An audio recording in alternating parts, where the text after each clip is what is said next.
ټولګټو چارو وزارت وایي د سالنګونو د پلان شویو برخو د اساسي بیا رغونې چارې په چټکۍ سره روانې دي او هڅه کوي چې د ژمي له رارسېدو یې وړاندې بشپړې کړي.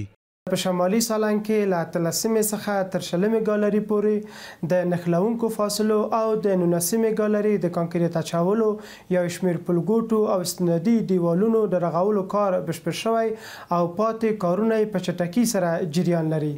د یاد سړک په خنجان دوشي برخه کې د اسفالت اچولو کار هم جریان لري.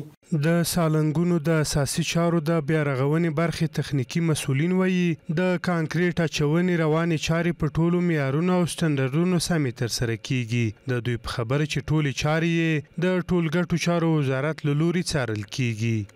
زموږ د هیواد شرایطو سره خو ماشاءالله 100% تخنیکی دی، ډیر ښه روان دی. حتی مونږ اوس په نړیواله سټنډردونو باندې چې کوم یو ورکول شوي دي د سړک په برخه کې فرض مثال د اشتو کوډونه دي یا د STM کوډونه دي، په دغه برخه کې موږ د مغې مطابق مخې ته ځو، خپل کار مخې ته وړو.